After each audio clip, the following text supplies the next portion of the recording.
What if I told you that she could have been even more powerful when you battle her at the base of the Haligtree? Malenia, the Blade of Miquella, the Goddess of Rot. So many names to call this character, but most land on No! Oh! I hate her. Regardless of the experience we have fighting her, if given some context, her story may be even more iconic than what we experience in the arena at the roots of the Haligtree. Welcome to Figuring Out Fantasy, where we'll be going over some hidden details concerning Elden Ring's One Who's Never Known Defeat, and how Millicent is the key to some unanswered questions and mysterious features like why Malenia is missing a chunk of her health at the start of the second phase, or how there possibly could have been 5 Phantom Blades to assist in killing the Tarnished. If you have some thoughts, be sure to leave them in a comment, and if you want, you could even hit subscribe to make this silly little bar just a bit bigger. Elden Ring is such an expansive game that some may not even understand the full surrounding substance to this fateful encounter. If you explore the region of Caelid and the lands between, you'll likely to have come across the 2 characters, Millicent and Gowry. Delving through their questline reveals both triumphant and tragic events as you begin to learn more context towards the Goddess of Rot that's plagued so many Elden Ring playthroughs, and how she could have been even more powerful if not for the intervention of the Tarnished. The Scarlett Rot as a tool for the Tarnished is honestly a bit underwhelming. But this isn't a problem when the Scarlett Rot as a story piece is one of the most gripping portions of the entirety of Elden Ring.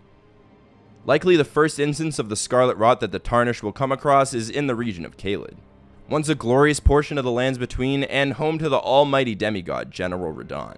But after this very warrior who held back the power of the stars engaged in battle with his half-sister Malenia, it forced the Blade of Miquella to unleash her Scarlett Rot on the entirety of Caelid, causing everything within it to become afflicted with this vile disease. This is a well-known portion of the grand story of Elden Ring, as it's one of the most influential aspects which land each of these demigods in the place that they're in when the Tarnished encounter them. Radahn being a husk of his former self, mindlessly feasting on corpses for survival, and Malenia recovering at the base of the Haligtree from the consequences of manifesting her nuke of Scarlett Rot. But mysteriously woven into this mighty conflict is the context of just who Malenia is, and what larger storyline she may be a part of beyond her obvious ties to the Golden Order as a child of Radagon and Marika. The various stages to Millicent's questline, though, clears up any confusion quite nicely. The beginning portions of this particular journey involves a trip to the Swamp of Aeonia, where our goal is to collect the unalloyed Golden Needle from the daunting Commander O'Neill. We can even see how this boss himself is making use of this needle for his own benefit, as he seems to have developed a slight control over the affliction after being so corrupted by it without death. The needle reads in its description, a ritual implement crafted to ward away the meddling of the outer gods. It is thought to be capable of forestalling the incurable rotting sickness. The outer god in question here being the sealed god of Scarlett Rot, the one that had plagued Malenia with such a disease from birth. Such an intense degradation of oneself surely wouldn't have been able to be staved off for an entire lifetime, no matter how godly the bloodline. Miquella interfered with the meddling of these outer gods who placed such a plague on his sister by forging a needle made of this unalloyed gold to allow Malenia to live a life of her own free will, despite this potent influence. This came to be fittingly known as Miquella's Needle, but there was another out there that Gowry knows a thing or two about, and it's the one that allowed Commander O'Neill to exist as long as he did, being in the Swamp of Aeonia. Once retrieved, we grant Millicent the same freedom that Miquella gave to Malenia, except we come to question if this really is freedom as we continue down this side quest. She relays the information that she is, in some way, related to Malenia. Allow me to explain myself. I am of Malenia's blood, but in what capacity I know not. I could be sister, daughter, or an offshoot. Whatever the case, though, I am certain of a kinship between us. Speaking to Gowry, though, gives us the impression that she is the daughter of Malenia. From what we've gathered so far, Gowry is our only true insight on the origin of Millicent, as she doesn't even seem to know herself. But don't be fooled, as this apparent sage is hiding quite a few secrets. If the Tarnished chooses to kill Gowry as he, sits, his body fades as the host is revealed to be a kindred of Rot. Even if his secret of being a host body is tucked away, his trickery is shown through subtle context clues of how Millicent proceeds with her end of the questline.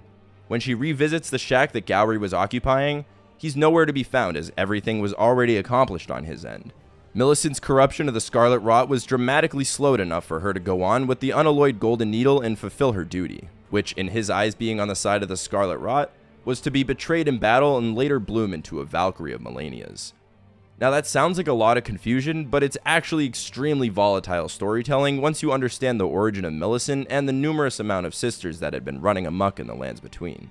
When Malenia unleashed her Scarlett Aeonia, she spread buds of the devastating rot across Caelid, where they manifested into a group of sisters who took on an appearance extremely similar to their host mother, the goddess of rot.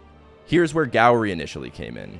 The 4 sisters aside from Millicent had been guided by him towards the Halig Tree, plotting for them to, after having been pinned with an unalloyed golden needle, be slain and later transformed into a Valkyrie to empower Malenia when she assumes her final goddess of rot transformation. Millicent wasn't as effective as her sisters in the eyes of Gowry, and was kept behind for him to someday possibly conceptualize a way to empower her and lead the offshoot of Malenia towards the Halig Tree.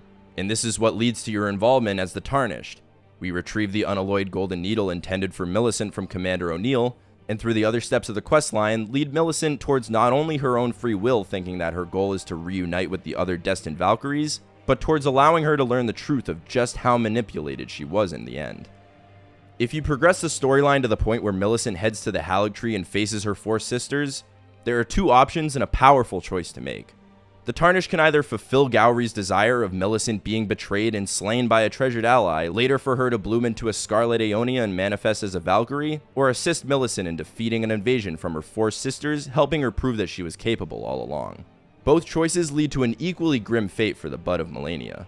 Though in assisting Millicent, we learn how she finally understood what it meant to live on with the unalloyed golden needle stuck within her, as she explains to us how she removed it herself. She understands that if she were to die as a rotting being without succumbing to the deadliness of the disease in the first place, she would only lose the freedom she fought so hard to achieve and transform into a Valkyrie in assistance towards the efforts of the goddess of rot. So now when we overcome the Blade of Miquella's first phase, we understand why she's missing a 5th of her health bar, as one of the 5 worthy buds of Malenia destined to provide even more power to the goddess of rot, refused to become something other than herself, and therefore allowing the one who has never known defeat to finally taste such devastation. If you enjoyed this video, please check out the rest of my channel, and consider leaving a like and subscribing, as it really helps me out. Thank you.